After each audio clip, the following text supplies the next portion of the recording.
Shalom, puji Tuhan, mari bersama kita membuka Alkitab kita dalam kitab Roma pasal yang ke-8.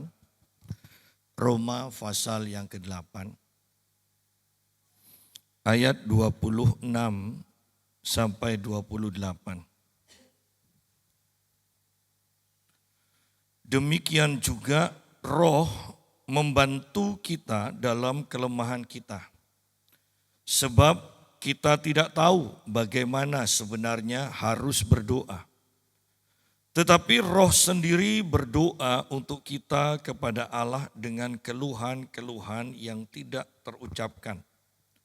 Dan Allah yang menyelidiki hati nurani mengetahui maksud Roh itu, yaitu bahwa Ia sesuai dengan kehendak Allah berdoa untuk orang-orang kudus.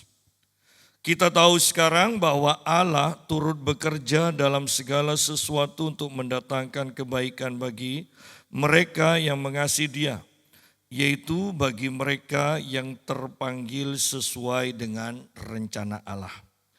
Nah, kita sekarang belajar kembali tentang doa. Dan di sini dikatakan demikian juga Roh membantu kita dalam kelemahan kita. Bahwa melalui ayat ini saja Tuhan mau mengingatkan kita bahwa kita ini lemah. Ya. Kita ini lemah. Kita ini bahkan untuk berdoa saja sebenarnya tidak mampu. Artinya untuk berdoa sesuai dengan kehendak Tuhan, berdoa untuk kebutuhan kita yang terpenting dalam kita, itu kita tidak tahu kok. Seringkali apa yang kita doakan untuk diri kita sendiri saja sebetulnya itu bukan intinya, inti masalah. Ya. Oleh karena itu betapa pentingnya kita itu mengandalkan Roh Kudus. Di akhir zaman ini kita butuh banyak berdoa. Kita sungguh-sungguh akan terus digoncangkan dan akan terus digoncangkan. Kemarin pagi saya menerima WA yang berkata begini, Pastor, sejak papa saya meninggal, kamarnya ditempati oleh kakak saya. Dan tidak lama kemudian kakak saya sering sakit-sakitan, kamarnya sering ada binatang-binatang yang aneh-aneh dia bilang, yang tidak masuk akal. Kemudian seringkali buku-buku itu lembab, bahkan yang di meja pun itu keluar bercak-bercak. Dalam sehari, dalam semalam kan tidak mungkin buku itu bisa keluar bercak-bercak. Ya. Kemudian dari pulau yang lain saya mendapatkan WA bantu doa anak saya karena anak saya ini nangis terus padahal sudah berbulan-bulan putus sama pacarnya. Sekarang kok ingat lagi dan sedih dan stres dan ingin balik pulang padahal kuliahnya belum selesai. Bantu doa dikatakan. Ya. Kemudian petang saya mendapatkan WA lagi. Dia katakan bantu doa pastor. Satu, keuangan saya hancur. Dua, istri saya ini sudah hamil 8 bulan tapi bayinya melintang. Ya, jadi bahkan sampai harus masuk rumah sakit dan beberapa hari dan ini sudah keluar, saya minta doa dan kita berdoa. Selesai. Ada doa lagi, pastor doakan kondisi saya lemah. Ini seorang pendeta dan dia kena kanker payudara. Ketika saya berdoa, saya merasakan kuasa roh santet yang sangat kuat dan saya usir dan pendeta ini muntah. Ya, pendeta ini muntah dan dia katakan, maaf pastor tadi saya muntah ketika pastor berdoa dalam bahasa roh itu. Oh iya, tidak apa-apa. Kemudian kita doa lagi. doa lagi dan pendeta ini katakan, sudah pastor, saya sudah kuat, saya sudah dapat kekuatan. Nanti jangan bosan ya, nanti saya sewaktu-waktu saya telepon pastor untuk berdoa bersama lagi. Nah, artinya sehari ada 4 orang yang mempunyai masalah dan sebagian besar itu santet. Betapa jarangnya sebenarnya kita itu berdoa untuk perlindungan diri kita dan perlindungan keluarga kita.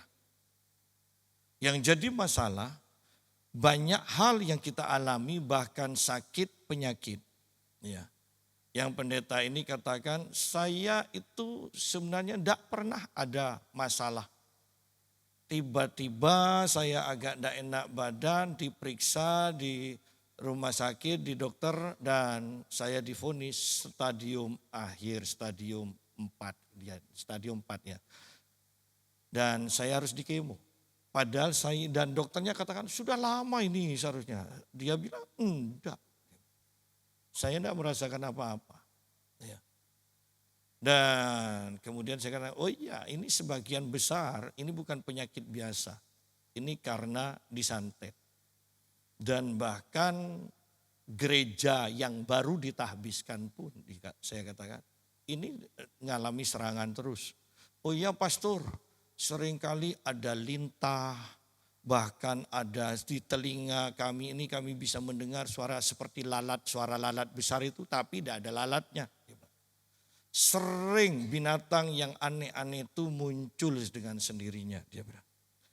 Jadi sidang jemaat lihat banyak hal yang kita anggap biasa bahkan penyakit pun ternyata itu karya roh jahat. Nah, kalau kita tidak punya kepekaan akan hal ini, bukankah kita berdoa tetapi tidak mengena pada inti masalahnya, akarnya apa?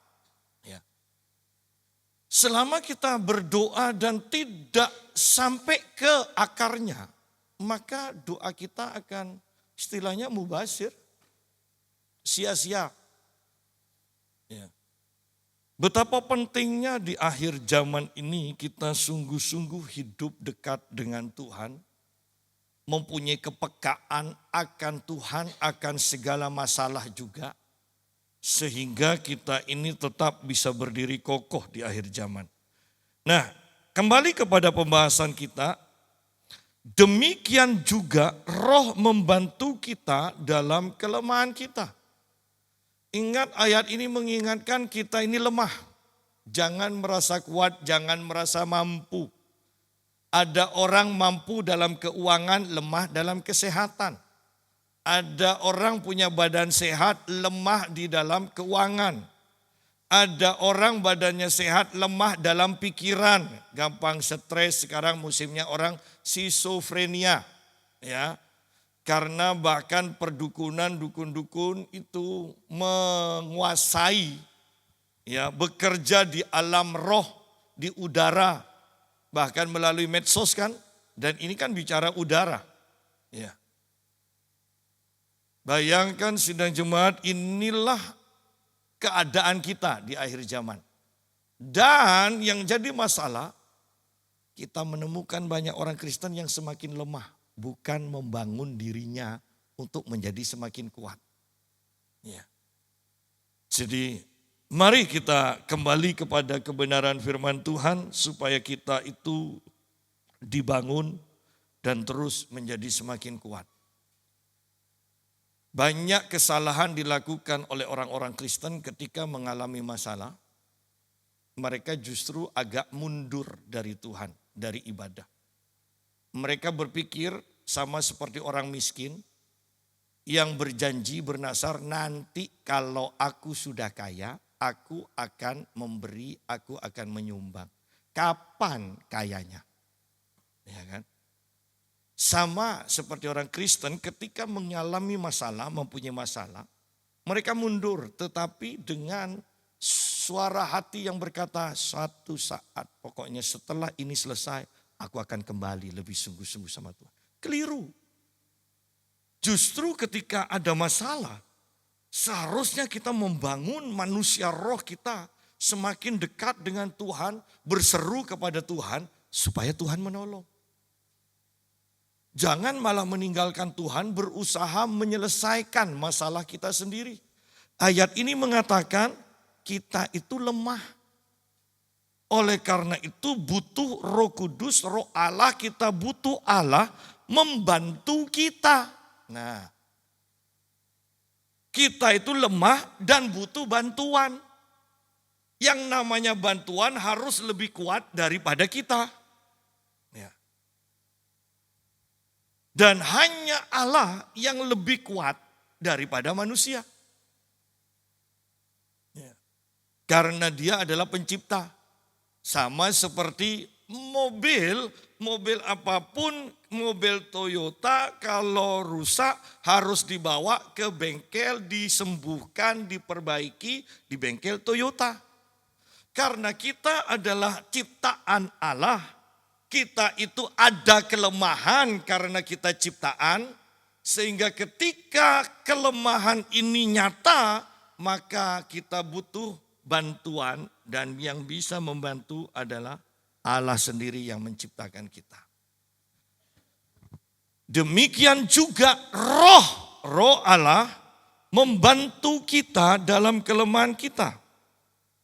Sebab kita tidak tahu bagaimana sebenarnya harus berdoa. Loh. Bayangkan untuk berdoa saja, itu tidak mudah loh. Bukan asal Bapa kami di surga, dikuduskanlah namamu, datanglah kerajaanmu. Bukan hanya Tuhan berkati kami, Tuhan berkati keluarga kami. Bukan hanya itu, karena di sini jelas dikatakan, sebab kita tidak tahu bagaimana sebenarnya harus berdoa. Kalau hanya berdoa, semua orang bisa mengucapkan kata-kata doa. Tetapi bagaimana seharusnya berdoa, tidak semua orang tahu. Ya. Bayangkan kalau kita kemudian kan sebenarnya kita itu doanya seperti ini. Doa mau tidur yang kita ucapkan, Tuhan kami mengucap syukur untuk makanan ini. Buat makanan ini menjadi kekuatan kesehatan tubuh kami. Ya. Anda bayangkan kalau ketika kita mau makan, kemudian kita, Tuhan lindungi kami dengan kuasa darah-Mu supaya kami bisa tidur dengan nyenyak. Ya. Yang saya berikan contoh ini bahwa ini loh, seringkali doa-doa kita itu tidak seharusnya yang kita doakan. Ya. Mengalami masalah kesehatan atau keuangan karena satu dosa kita, tetapi masalah dosa ini kita tidak bawa ke hadapan Tuhan, justru kita fokus supaya kita diberkati lebih banyak, berarti kita berdoa yang tidak seharusnya. Kan bahkan penyakit pun ada beberapa sebab. Karena kita tidak bijaksana dalam makanan, karena kita tidak bijaksana dalam mengatur waktu tidur kita, atau karena dosa kita, atau karena serangan roh jahat. Nah, penyakit saja ada 3 macam. Bagaimana kita berdoa? Tidak hanya hantam, sembuhkan aku dari sakitku. Loh, kalau karena dosa, kan kita harus mengakui dosa kita dulu, baru disembuhkan. Kalau karena roh jahat, bukankah kita harus menengking roh jahat itu terlebih dahulu, baru kita akan disembuhkan. Nah, di sini kita melihat bahwa semua orang bisa berdoa, iya. Tetapi berdoa dengan seharusnya, itu tidak semua orang. Ya.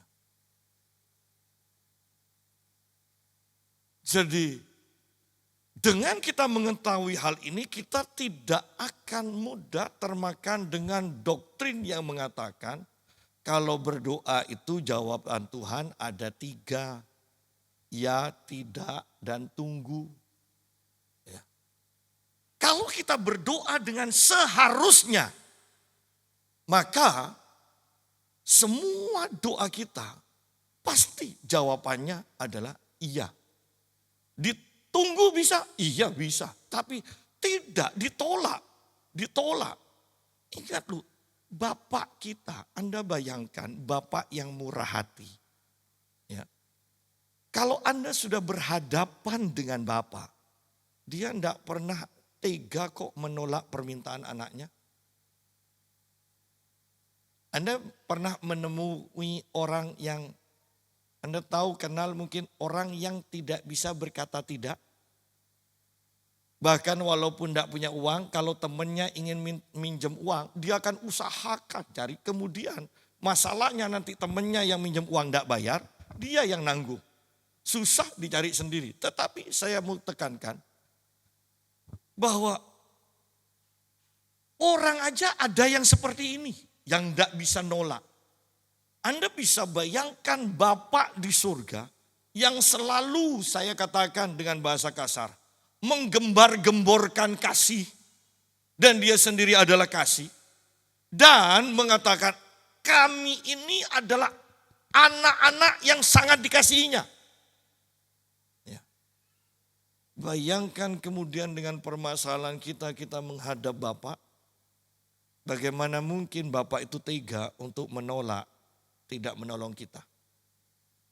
Itu loh Bapak kita. Nah, kembali kepada pembahasan kita. Sebab kita tidak tahu bagaimana seharusnya harus berdoa. Tetapi Roh Kudus sendiri berdoa untuk kita kepada Allah dengan keluhan-keluhan yang tidak terucapkan.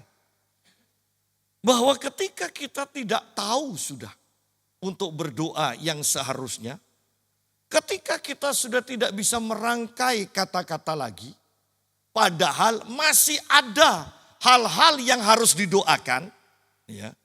Tetapi kita tidak tahu bagaimana caranya berdoa, kita tidak bisa merangkai kata-kata yang tepat. Ya.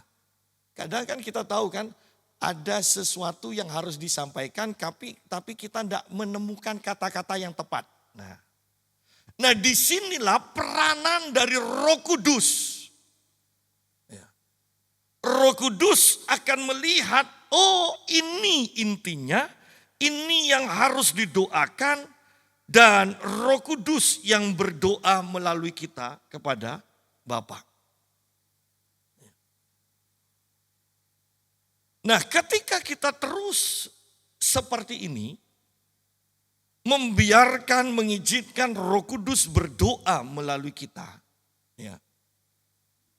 Kan kita berjalan bersama Roh Kudus. Roh Kudus berdoa bersama kita, melalui kita, dan ini adalah kata-kata Roh Kudus yang diambil dari kedalaman hati kita.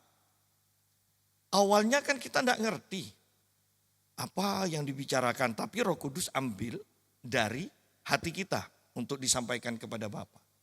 Ketika kita terus seperti ini, Roh Kudus, kita membiarkan Roh Kudus untuk berdoa di dalam dan melalui kita, karena terlalu seringnya kita bisa mengerti pikiran, kata-kata dari Roh Kudus itu, sehingga seringkali ketika kita berdoa dalam bahasa roh, berdoa dalam bahasa roh, tiba-tiba muncul, aku menyertai engkau anakku. Nah, sebenarnya ini loh bahwa kita itu berdoa minta penyertaan Tuhan, dan Tuhan jawab di dalam manusia roh kita. Seringkali kita berdoa dalam bahasa roh, dan kemudian muncul misalnya seperti binatang yang masuk ke rumah kita, yang masuk ke air minum kita. Oh, kita langsung tahu, oh ini sedang Roh Kudus sedang mendoakan kita, berdoa bersama kita untuk menghancurkan roh jahat ini. Sehingga ketika kita berkata-kata dalam bahasa roh muncul seperti itu, misalnya di dalam nama, kemudian kita langsung katakan, dalam nama Tuhan Yesus semua roh jahat yang berupa kalajengking aku perintahkan pergi. Nah, sebetulnya dalam bahasa roh, Roh Kudus sedang mendoakan itu. Dan dalam keakraban kita karena terus berdoa dipimpin oleh Roh Kudus, kita ngerti sehingga itu masuk Pengertian itu masuk ke dalam manusia roh kita dan kita deklarasikan dengan bahasa yang kita kenal. Nah, kalau sudah seperti itu, kita akan masuk lagi ke dalam bahasa roh.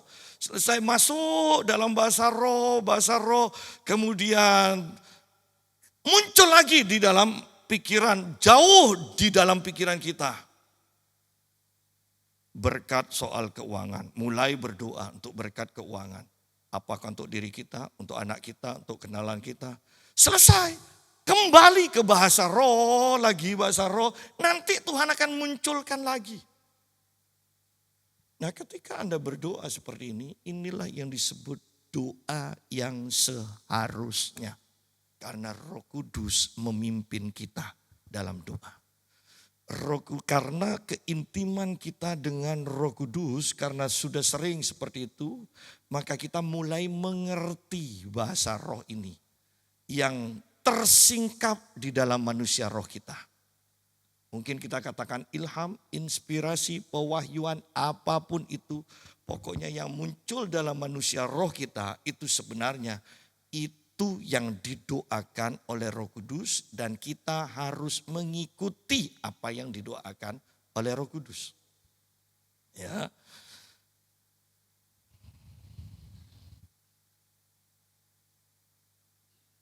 Roh sendiri berdoa untuk kita kepada Allah dengan keluhan-keluhan yang tidak terucapkan. Jadi kita sering kali ada dalam kondisi, saya butuh sesuatu, saya merasa tidak enak, tapi tidak tahu penyebabnya apa. Dan kemudian pokoknya tahu saya harus berdoa. Ini kok sumpek, kok tidak selesai-selesai, apa penyebabnya? Saya harus berdoa. Tetapi apa yang mau didoakan? Masa mau berdoa? Tuhan, aku mau berdoa tapi tidak tahu apa yang aku doakan. Ya. Kita akan masuk, kita butuh Roh Kudus untuk membantu kita berdoa. Terus berdoa, kemudian baru pengertian demi pengertian apa yang seharusnya kita doakan. Itu yang Roh Kudus akan berikan. Ya. Dan Allah yang menyelidiki hati nurani, mengetahui maksud roh itu, yaitu bahwa ia sesuai dengan kehendak Allah, berdoa untuk orang-orang kudus. Lihat di sini, Allah menyelidiki hati nurani. Berarti dengan ayat ini saja kita akan mengerti bahwa betapa pentingnya hati yang murni, hati yang kudus. Karena Allah menyelidiki hati kita. Yang terpenting ketika Allah menyelidiki hati kita, yang utama bukanlah Allah mengetahui apa yang kita butuhkan, tetapi Allah mengetahui kondisi hati kita. Nah, kalau kita sadar Allah mengetahui kondisi hati kita, betapa pentingnya kita sesuai dengan Amsal selalu menjaga hati ini dengan segala kewaspadaan. Karena tanpa kekudusan tidak ada seorang pun yang bisa melihat Allah. Artinya juga tanpa kekudusan kita tidak akan bisa bersekutu intim dengan Allah.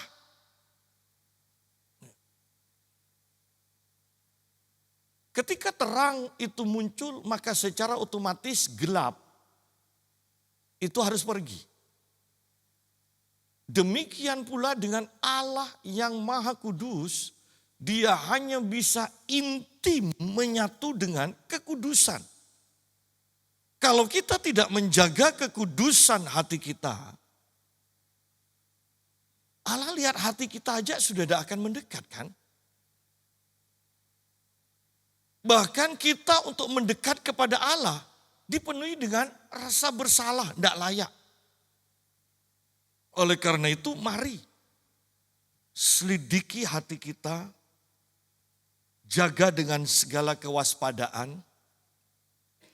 Dan Allah yang menyelidiki hati nurani, Allah menyelidiki hati nurani mengetahui maksud roh itu.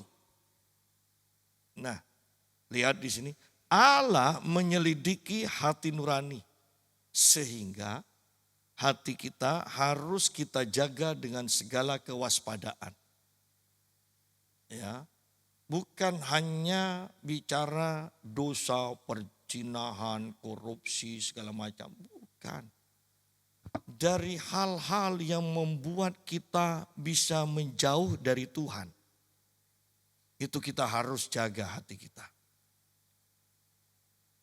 Kemudian dengan hati nurani yang dijaga seperti ini, maka Roh Kudus itu akan betah tinggal di dalam hati kita. Ya. Kan yang terpenting kan Roh Kudus dulu tinggal dalam hati kita. Kalau hati nurani kita tidak bersih, Roh Kudus tidak akan betah tinggal di dalam hati kita. Dengan Roh Kudus tidak betah, maka dia akan keluar dan siapa yang akan membantu kita ketika kita berdoa?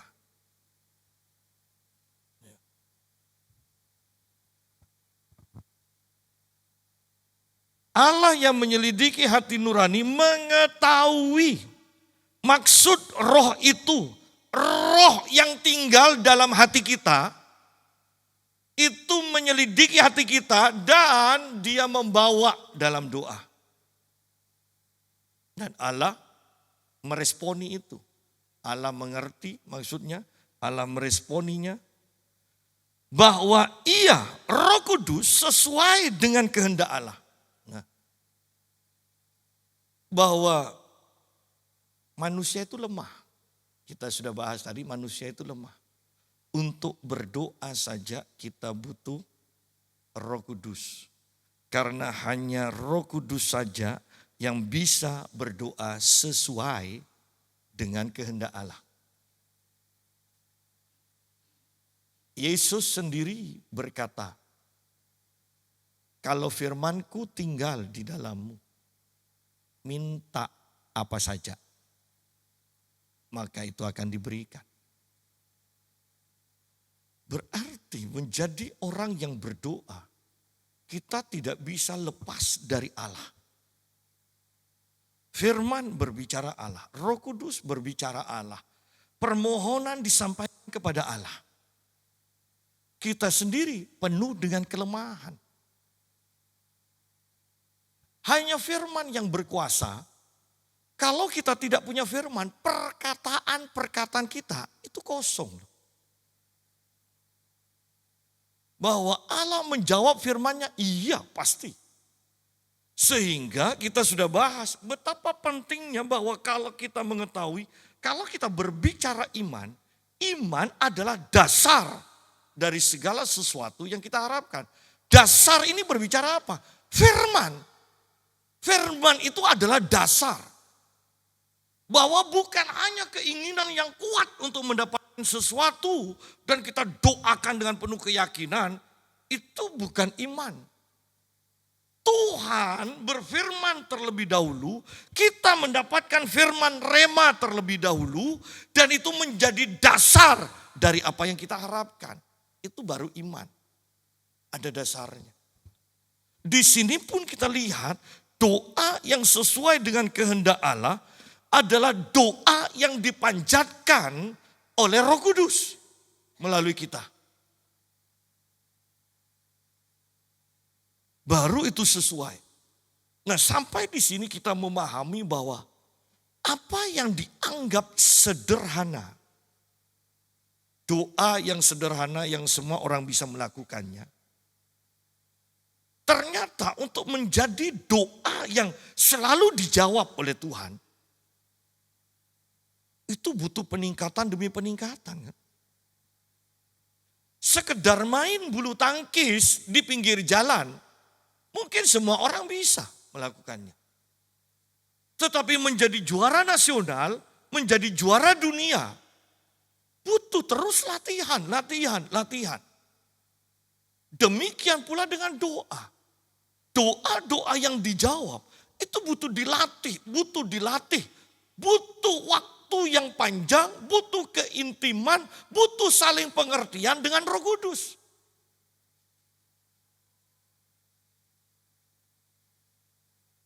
Jadi tidak sesederhana orang-orang berkata, semua orang bisa berdoa. Oh iya, semua orang bisa berdoa. Tetapi doa yang dijawab, doa yang sesuai dengan kehendak Bapa, tidak semua. Orang banyak, orang Kristen saja tidak mengerti kok kehendak Bapa. Apalagi mau berdoa sesuai dengan kehendak Bapa. Baca Alkitab aja tidak. Pergi ke gereja aja tidak rutin. Bagaimana bisa punya dasar firman yang kokoh? Jadi tidak mudah. Tetapi ayo ini waktunya kita memang membangun diri kita. Menjadi kuat, menjadi dewasa. Karena hari-hari ini adalah hari-hari yang jahat. Saya katakan kepada istri saya, loh ini kok orang-orang yang kita kenal semua diserang. Kemarin juga saya mendapatkan WA, pastor bantu doa ya, ini papi tiba-tiba vertigonya kumat jatuh di jalan, dibawa ke rumah sakit katanya ada pendarahan di otak. Sudahlah tunggu dulu. Iya pastor ini suruh tunggu 5 hari lagi mau di scan lagi, apakah butuh operasi atau tidak. Sudahlah tenang aja, kan namanya orang tua, anaknya sudah bingung. Tetapi yang saya mau tekankan, ini waktu-waktu yang jahat memang. Ya. Serangan demi serangan, itu bermunculan dan dalam hal yang tidak kita duga seringkali. Nah, yang jadi masalah, ketika kita mengalami itu, bukannya kita membangun diri, kita mencari Tuhan, kita justru mencari orang, mencari bantuan yang ada di dunia ini. Tidak salah, tetapi yang saya mau tekankan, yang utama adalah Tuhan. Itu loh.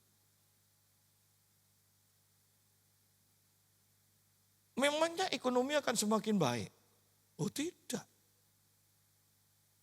Sehingga mulai dulu saya sudah tekankan betapa pentingnya kita hidup dengan penyediaan secara alami. Kita bekerja dengan benar, dapat gaji, dapat pendapatan. Tetapi kita juga harus mempersiapkan diri untuk menerima penyediaan supranatural dari Allah. Karena ketika yang alami stagnan, iman kita sudah terlatih untuk menerima yang supranatural dari Allah. Banyak orang yang terlalu sombong menganggap, alah sekarang baik-baik saja. Bahwa segala sesuatu butuh dipersiapkan. Kita bukan hidup hanya untuk sekarang. Kita sedang melangkah ke masa depan. Dan masa depan itu masalahnya semakin banyak. Sehingga dari sekarang kita harus membangun manusia iman kita ini.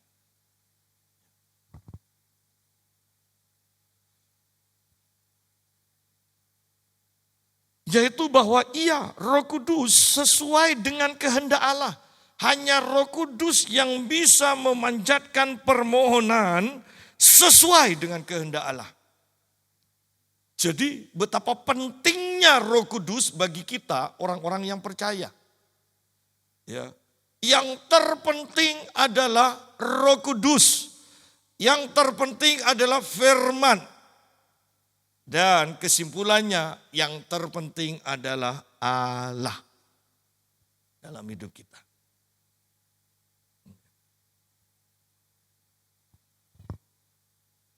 Bahwa ia sesuai dengan kehendak Allah berdoa bukan untuk dirinya sendiri karena dia Allah, Roh Allah. Berdoa untuk orang-orang kudus.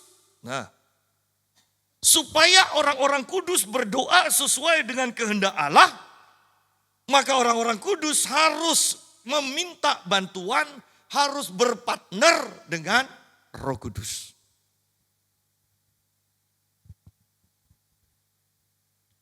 Sesuai dengan kehendak Allah, berdoa untuk orang-orang kudus. Bahwa semakin ke depannya, Banyak orang akan mengandalkan kekuatannya sendiri. Saya mau katakan, dengan alasan yang bisa diterima loh oleh akal, oleh manusia. Kenapa enggak ke gereja? Oh iya, lagi banyak urusan. Nantilah kalau sudah selesai. Loh, semua orang bisa memahami loh alasan ini, dan ini bukan alasan yang salah. Saya mau katakan, bukan alasan yang salah. Tetapi dengan alasan yang manusia pada umumnya anggap benar pun, yang penting hasilnya sama, yaitu engkau semakin jauh dari Tuhan. Itu aja. Jadi betapa jahatnya alasan-alasan yang bahkan benar bisa diterima, tetapi hasilnya menjauhkan diri kita dari Tuhan. Semakin jauh diri kita dari Tuhan, kita justru akan semakin banyak masalah. Artinya, semakin kita jauh dari Tuhan, masalah yang seharusnya kita ingin supaya cepat selesai, bukannya cepat selesai, semakin bertambah. Kalau masalah kecil aja kita mengatakan nanti kalau selesai baru aku cari Tuhan sungguh-sungguh. Semakin bertambah berarti kita akan semakin jauh dari Tuhan. Semakin jauh dari Tuhan, masalah semakin bertambah. Semakin masalah bertambah, kita semakin jauh dari Tuhan. Lalu kapan mau mendekat kepada Tuhan? Jadi ini bahayanya. Kita harus mengerti cara kerja Tuhan, kita harus mengerti cara kerja setan, kita harus mengerti cara kerja dunia ini. Dan untuk bisa mengerti banyak hal ini, sungguh kita harus beribadah dengan benar.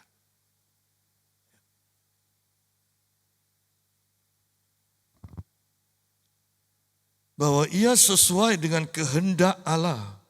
Berdoa untuk orang-orang kudus. Allah tahu kita penuh kelemahan. Oleh karena itu kita diberi Roh Kudus. Supaya Roh Kudus membantu kita berdoa. Roh Kudus membantu kita berdoa dengan benar sesuai dengan kehendak Allah. Roh Kudus membantu kita berdoa untuk diri kita, untuk orang-orang kudus yang lain. Seringkali di akhir-akhir ini saya selalu katakan pada istri saya. Saya juga sering katakan kepada jemaat. Betapa pentingnya kita membangun diri kita penuh dengan kuasa Allah. Karena banyak orang-orang yang butuh pertolongan kita. Ingat, kita menginginkan kuasa Allah. Bukan untuk supaya kita kelihatan hebat. Tetapi karena banyak orang yang membutuhkan. Banyak orang yang membutuhkan. Ayat 28 di sini dikatakan, kita tahu sekarang ya, bahwa Allah turut bekerja dalam segala sesuatu. Allah turut bekerja dalam segala sesuatu. Allah turut bekerja dalam kehidupan semua orang. Tetapi untuk mendatangkan kebaikan, ya, Allah bekerja untuk mendatangkan kebaikan khusus. Terjemahan bahasa Indonesia tidak ada, tetapi terjemahan bahasa aslinya mengatakan turut bekerja dalam segala sesuatu untuk mendatangkan kebaikan bagi mereka khusus yang mengasihi Dia. Khusus yang mengasihi Dia. Jadi ketika hidup kita tidak benar, hidup kita jauh dari Tuhan, hidup kita tidak peduli kepada Tuhan, tidak peduli kepada ibadah. Jangan asal nyeplos mengklaim ayat ini. Bahwa Allah turut bekerja untuk mendatangkan kebaikan bagi kita.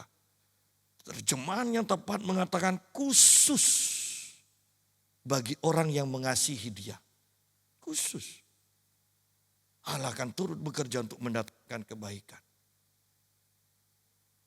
Karena Ayub sedemikian mengasihi Tuhan, ya, takut akan Tuhan, setan hancurkan dia.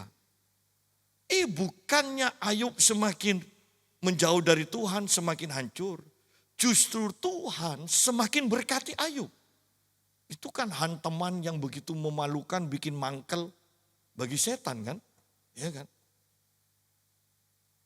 Bahwa setan mengacaukan kehidupan Ayub, tetapi Allah sang kreatif itu membuat semuanya berjalan secara alami untuk mendatangkan kebaikan bagi Ayub.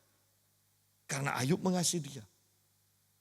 Selama kita mengasihi Tuhan, bahkan Mazmur 91 berkata, selama kita melekat kepada Tuhan, Anda bisa baca itu. Apa yang tidak diberikan, apa yang tidak dilakukan oleh Tuhan. Semuanya dilakukan. Perlindungan, kekayaan, kesehatan, semua panjang umur, Tuhan berikan semuanya. Kenapa? Karena hatinya melekat kepada Tuhan. Nah, di sini pun kita lihat. Kita tahu sekarang, ya, bahwa Allah turut bekerja dalam segala sesuatu. Dalam segala sesuatu. Anda bisa pikirkan apapun itu. Karena di sini dikatakan dalam segala sesuatu. Bukan untuk menghancurkan, bukan untuk menghukum, tetapi untuk mendatangkan kebaikan bagi mereka khusus yang mengasihi dia. Yang mengasihi dia.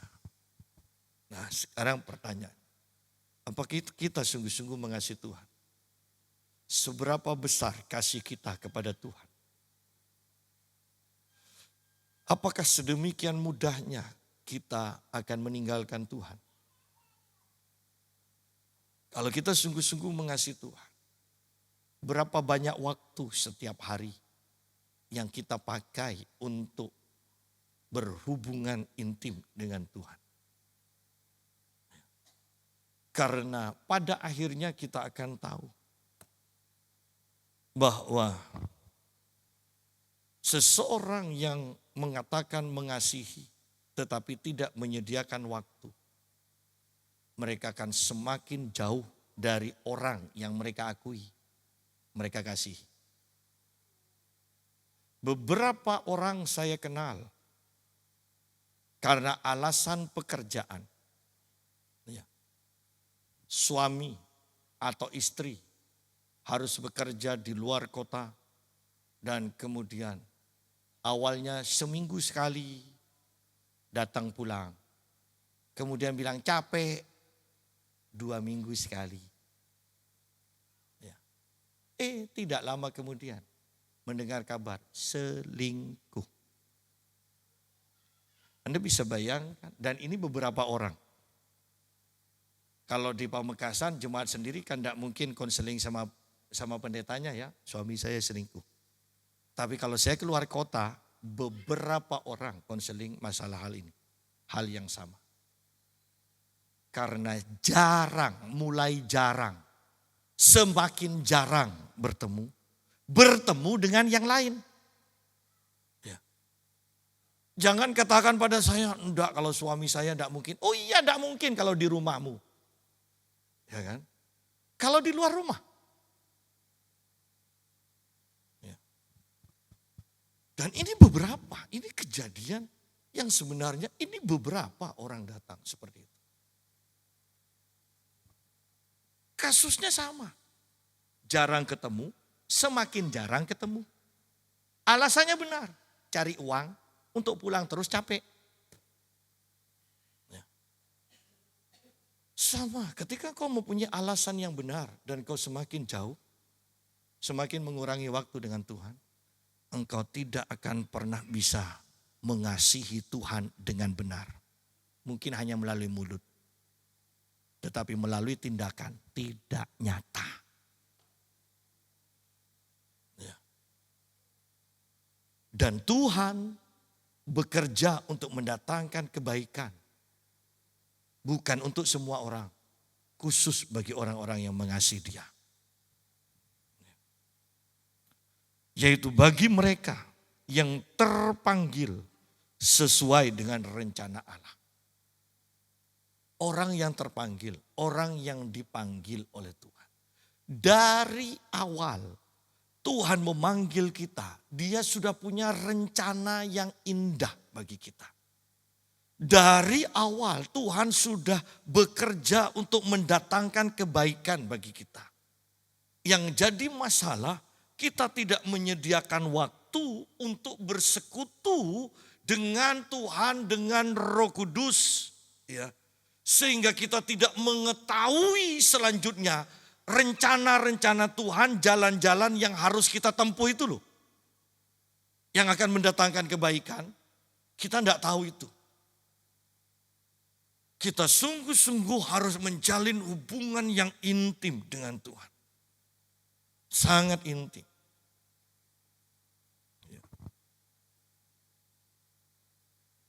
Bahwa semua dipanggil. Oh iya, semua dipanggil. Tetapi berapa yang meresponi? Semua dipanggil, iya. Tetapi apakah tetap dalam jalur Tuhan? Dalam rancangan Tuhan? Atau kita kemudian, ya, ketika kita sudah ahli, tanda kutip, ahli dalam Tuhan, jalan-jalan Tuhan dalam ibadah. Kemudian kita sampai dalam level, kita tidak mengandalkan Tuhan lagi. Ya, kita tahu. Tahu tentang doa? Tahu. Sudah berdoa? Pokoknya tahu. Tahu tentang mengampuni? Tahu. Sisi negatif, sisi positifnya mengampuni? Tahu, semua tahu. Sudah mengampuni. Ya. Kan pertanyaannya kan selalu seperti itu. Bahwa pengetahuan itu bisa hanya membuat kita sombong, tetapi tidak menjadikan kita secara otomatis pelaku-pelaku firman. Bayangkan pemain musik, kalau habis baru tamat latihan, kemudian sekarang praktek di ibadah. Saya kalau lihat misalnya Nathan, selalu mau main masih tanya ke Adi, masih lihat. Tapi sekarang sambil goyang-goyang rambutnya aja bisa main dia. Bahwa ingat, tidak salah dengan keahlian, tetapi jangan sombong dengan keahlian. Tidak salah mengenal jalan-jalan Tuhan, tetapi jangan berpikir aku tahu jalan yang harus aku tempuh. Sudah, tidak usah Tuhan, tidak usah Roh Kudus, aku jalan sendiri. Tidak bisa. Engkau harus dipimpin. Karena Alkitab katakan firman Tuhan seperti pelita di kaki. Ya, bukan lampu sorot. Kalau lampu sorot di kepala itu jauh jangkauannya. Ya. Tapi kalau pelita itu lilin di kaki. Itu lilin, seperti lilin. Anda bayangkan lilin kecil di kaki. Hanya menerangi langkah demi langkah. Kau tidak tahu ke depannya. Bahwa seperti itulah firman Tuhan. Kita harus terus mengandalkan firman Tuhan. Kita harus terus mengandalkan Roh Kudus. Hati-hati dengan keahlian. Karena itu bisa membuat kita berjalan dengan kekuatan kita sendiri. Tanpa mengandalkan Tuhan lagi. Melekat pada Tuhan.